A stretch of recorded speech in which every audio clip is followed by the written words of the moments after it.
Testemunhos Seletos, volume 2, capítulo 48. A igreja remanescente não é a Babilônia. Desde anos tenho apresentado meu testemunho, dizendo que, insurgindo quaisquer pessoas pretendendo possuir grande luz, e não obstante advogando a demolição daquilo que o Senhor, por seus agentes humanos, tem estado a edificar, acham-se eles muito enganados e não trabalham em cooperação com Cristo. Aqueles que afirmam que as igrejas adventistas do sétimo dia constituem Babilônia ou qualquer parte de Babilônia, deveriam antes ficar em casa, que eles se detenham e considerem qual é a mensagem que deve ser pregada presentemente. Em vez de trabalhar com meios divinos para preparar um povo que subsista no dia do Senhor, eles se puseram ao lado daquele que é um acusador dos irmãos, que os acusa dia e noite perante Deus. Embora existam males na igreja e tenham de existir até ao fim do mundo, a igreja destes últimos dias há de ser a luz do mundo poluído e desmoralizado pelo pecado. A igreja débil e defeituosa, precisando ser repreendida, advertida e aconselhada, é o único objeto na terra ao qual Cristo confere sua suprema consideração. O mundo é uma oficina em que, pela cooperação de agentes humanos e divinos, Jesus está, por sua graça e divina misericórdia, fazendo experiências em corações humanos. Os anjos ficam admirados ao ver a transformação de caráter efetuada nos que se entregam a Deus e exprimem sua alegria em cânticos de arrebatador louvor a Deus e ao Cordeiro. Eles veem os que por natureza são filhos da ira, convertidos e tornando-se cooperadores de Cristo na obra de atrair almas para Deus. Veem os que estavam em trevas tornando-se luzes a brilhar em meio da noite moral desta geração ímpia e perversa. Vem-nos preparar-se por uma experiência semelhante à de Cristo, a fim de sofrer com seu Senhor e ser depois participantes com Ele das glórias do céu. Deus tem na terra uma igreja que está erguendo a lei pisada a pés e apresentando aos homens o Cordeiro de Deus que tira o pecado do mundo. A igreja é depositária das abundantes riquezas da graça de Cristo, e pela igreja será finalmente exibida a última e plena manifestação do amor de Deus ao mundo, que deve ser iluminado com sua glória. A oração de Cristo de que sua igreja fosse uma, como ele e o Pai eram um, será afinal atendida. Será conferido o rico dom do Espírito Santo, e por seu constante suprimento aos filhos de Deus, tornar-se-ão eles testemunhas no mundo do poder de Deus para a salvação. No mundo só existe uma igreja que presentemente se acha na brecha, tapando o muro e restaurando os lugares assolados. E todo homem que chamar a atenção do mundo e de outras igrejas para esta igreja, denunciando-a como Babilônia, está trabalhando de acordo com aquele que é o acusador dos irmãos. Será possível que dentre nós se levantem homens que falem coisas perversas, propagando os mesmos sentimentos que Satanás deseja ver disseminados no mundo, com referência aos que guardam os mandamentos de Deus e têm a fé de Jesus? Porventura não há trabalho bastante para satisfazer vosso zelo na apresentação da verdade aos que se acham nas trevas do erro? Como os que foram constituídos mordomos de haveres e habilidades, tendes empregado mal os bens de vosso Senhor, disseminando o erro. Todo o mundo está cheio de ódio contra os que proclamam a obrigatoriedade da lei de Deus, e a igreja que for leal a Jeová terá de empenhar-se num conflito mais que ordinário. Não temos que lutar contra a carne e o sangue, mas sim contra os principados, contra as potestades, contra os príncipes das trevas deste século, contra as hostes espirituais da maldade nos lugares celestiais. Efésios 6, verso 12. Os que tiverem alguma compreensão do que significa esse conflito, não voltarão suas armas contra a igreja militante, mas com todas as suas forças hão de lutar pelo povo de Deus contra a confederação do mal. Os que se põem a proclamar uma mensagem sob sua responsabilidade pessoal e que, ao mesmo tempo que declaram ser ensinados e guiados por Deus, constituem sua obra especial derribar aquilo que Deus durante anos tem estado a erguer, não estão cumprindo a vontade de Deus. Saiba-se que esses homens se encontram do lado do grande enganador. Não os creiais, estão se aliando com os inimigos de Deus e da verdade. Porão a ridículo a ordem estabelecida no ministério, considerando-a um sistema eclesiástico imperialista. Afastai-vos desses, não tenhais comunhão com sua mensagem, por muito que eles citem os testemunhos e atrás deles busquem entrincheirar-se. Não os recebais, pois Deus não os incumbiu dessa obra. O resultado de semelhante obra será a incredulidade nos testemunhos, e nos limites do possível tornarão sem efeito a obra que por anos tenho estado a fazer. Quase toda a minha vida tem sido dedicada a esta obra, mas meu encargo muitas vezes se tem tornado mais pesado pelo surgimento de homens que saíram a proclamar uma mensagem que Deus não lhes dera. Esta classe de obreiros maus tem escolhido porções dos testemunhos e tem-nas colocado numa moldura de erro, a fim de por esse meio dar influência a seus testemunhos falsos. Quando se torna manifesto que sua mensagem é um erro, então os testemunhos postos na companhia do erro participam da mesma condenação, e o povo do mundo, que não sabe que os testemunhos citados são extratos de cartas particulares usadas sem meu consentimento, apresenta essa matéria como evidência de que minha obra não é de Deus nem verdadeira, mas falsa. Os que assim trazem má fama sobre a obra de Deus terão de responder perante Ele pela obra que estão fazendo. Deus tem uma igreja, e ela tem um ministério designado por Ele. E Ele mesmo deu uns para apóstolos, e outros para profetas, e outros para evangelistas, e outros para pastores e doutores, querendo o aperfeiçoamento dos santos para a obra do ministério, para a edificação do corpo de Cristo, até que todos cheguemos à unidade da fé e ao conhecimento do Filho de Deus, a varão perfeito, à medida da estatura completa de Cristo, para que não sejamos mais meninos inconstantes, levados em roda por todo o vento de doutrina, pelo engano dos homens que com astúcia enganam fraudulosamente. Antes, seguindo a verdade em caridade, cresçamos em tudo naquele que é a cabeça, Cristo.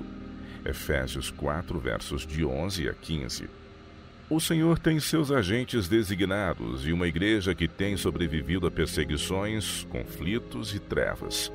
Jesus amou a igreja e por ela se deu a si mesmo, e Ele a há de aperfeiçoar, refinar, enobrecer e elevar, de maneira que ela fique firme em meio das corruptoras influências deste mundo.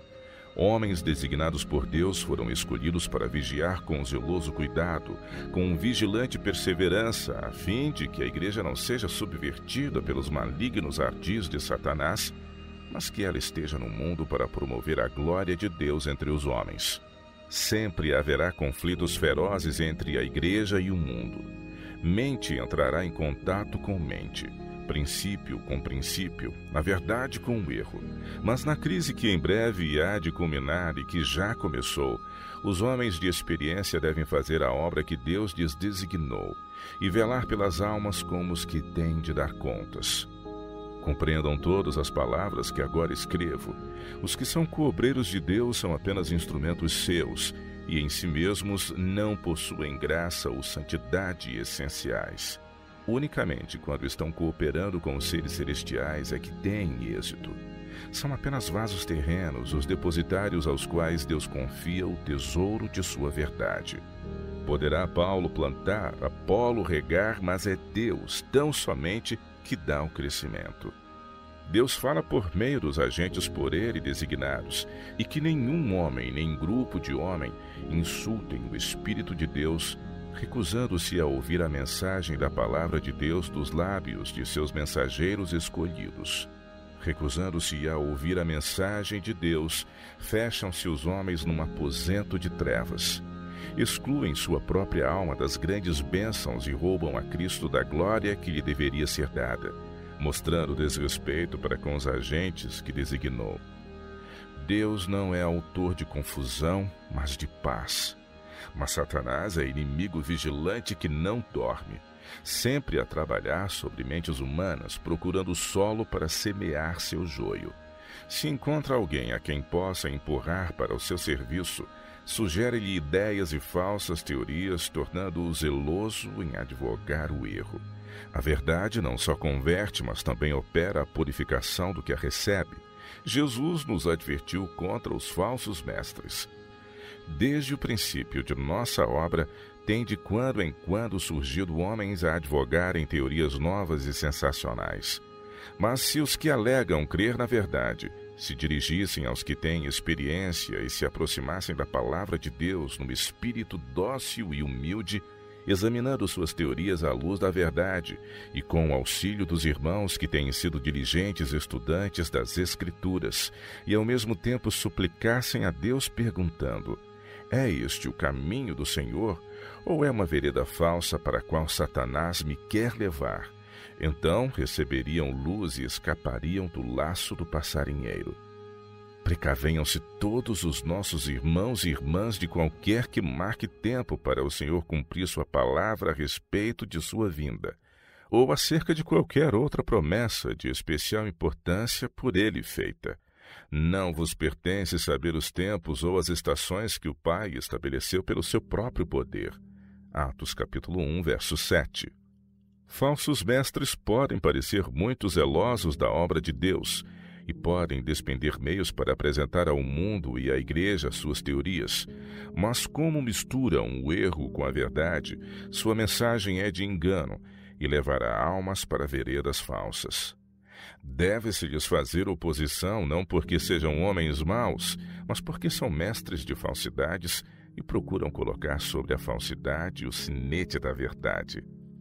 Que lástima darem-se homens a tais trabalhos para descobrir alguma teoria errônea, quando existe abundância de preciosas gemas da verdade, pelas quais o povo pode ser enriquecido da mais santa fé.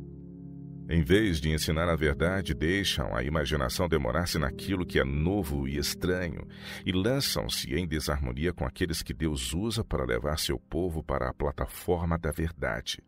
Lançam de lado tudo que já foi dito acerca da unidade de sentimento e pensamento e pisam sobre a oração de Cristo, como se a unidade em favor da qual orou não fosse essencial e não houvesse necessidade de serem os seguidores um, como ele é um com o Pai.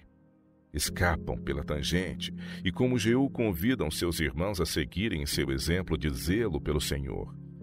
Se seu zelo os levasse a trabalhar no mesmo rumo em que trabalham seus irmãos, que têm suportado o calor e a fadiga do dia, se fossem tão perseverantes como eles para vencer desânimos e obstáculos, bem poderiam então ser imitados e Deus os aceitaria. Mas merecem ser condenados os homens que iniciam uma proclamação de possuírem maravilhosa luz e, ao mesmo tempo, puxam em sentido contrário os agentes guiados por Deus. Foi este o procedimento de Coré, Datã e Abirã, e sua conduta se acha registrada como advertência a todos os outros. Não devemos fazer o que eles fizeram, acusar e condenar aqueles sobre os quais Deus colocou o peso da obra. Os que têm proclamado ser a Igreja Adventista do Sétimo Dia, Babilônia, têm feito uso dos testemunhos para dar à sua atitude um aparente apoio. Mas por que é que não apresentaram aquilo que por anos tem sido a preocupação de minha mensagem, unidade da Igreja? Por que não citaram as palavras do anjo, univos, univos, univos? Por que não repetiram a advertência, nem declararam o princípio de que na união há força, na divisão há fraqueza? São mensagens como as que esses homens têm proclamado, que dividem a igreja e trazem sobre nós opróbrio perante os inimigos da verdade. E nessas mensagens se revela claramente a astuta operação do grande enganador, que quer impedir a igreja de alcançar a perfeição na unidade. Esses mestres seguem as labaredas de seu próprio fogo, agem segundo o seu próprio juízo independente e embaraçam a verdade com falsas noções e teorias. Rejeitam o conselho de seus irmãos e avançam em seu próprio caminho até se tornarem justamente o que Satanás deseja, de espírito desequilibrado. Advirto meus irmãos a que se guardem contra a operação de Satanás em todas as formas. O grande adversário de Deus e do homem exulta hoje por ter tido êxito em iludir almas e em desviar seus meios e habilidade para condutos danosos. Seu dinheiro poderia ter sido empregado em promover a verdade presente, mas em vez disso foi expendido em apresentar noções que não têm base na verdade. Insto com os que professam crer na verdade, que andem em união com os irmãos. Não procureis dar ao mundo ocasião de dizer que somos extremistas, que somos desunidos, que um ensina uma coisa e outro outra. Evitai a dissensão. Esteja cada qual em guarda e seja cuidadoso, a fim de que seja encontrado na brecha para restaurar a ruptura, em vez de se colocar junto do muro a procurar fazer uma brecha. Sejam todos cuidadosos para não clamarem contra o único povo que está cumprindo a descrição dada do povo remanescente, que guarda os mandamentos de Deus e tem a fé de Jesus e que exalta a norma de justiça nestes últimos dias.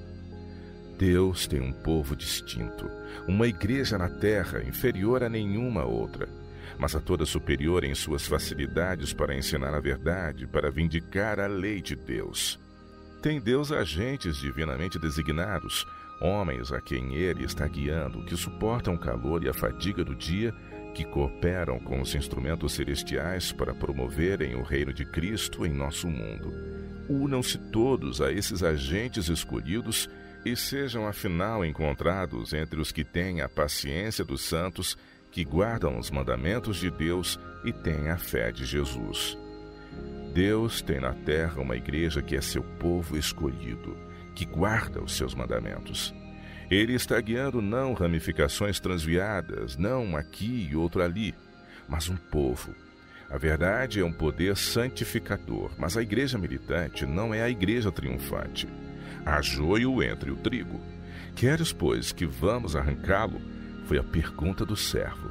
Mas o pai de família respondeu: não, para que ao colher o joio não arranqueis também o trigo com ele. Mateus capítulo 13, versos 28 e 29.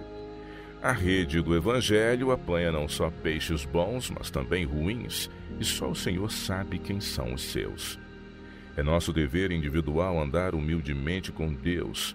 Não devemos buscar nenhuma mensagem estranha, nova. Não devemos pensar que os escolhidos de Deus que procuram andar na luz componham Babilônia. As igrejas denominacionais caídas é que são Babilônia. Babilônia tem estado a promover doutrinas venenosas, o vinho do erro. Este vinho do erro é composto de doutrinas falsas, tais como a imortalidade natural da alma, o tormento eterno dos ímpios, a negação da pré-existência de Cristo antes de seu nascimento em Belém, a defesa e exaltação do primeiro dia da semana acima do santo e santificado dia de Deus. Estes erros e outros semelhantes são apresentados ao mundo pelas várias igrejas, e assim se cumprem as escrituras que dizem: porque todas as nações beberam do vinho da ira da sua prostituição. Debilitada e defeituosa, necessitando constantemente ser admoestada e aconselhada, a igreja é, não obstante, o objeto do supremo cuidado de Deus. Mediante sua graça, procura influenciar o coração humano, efetuando tal transformação de caráter que os anjos ficam maravilhados e expressam sua alegria em cânticos de louvor. Regozijam-se ao pensar que os seres humanos pecadores e sujeitos a errar podem ser transformados. Deus tem um povo em que todo o céu se acha interessado, e eles são o único objeto na terra precioso ao coração de Deus. Que todos os que lerem estas palavras lhes deem toda a consideração, pois em nome de Jesus desejo com elas impressionar cada alma.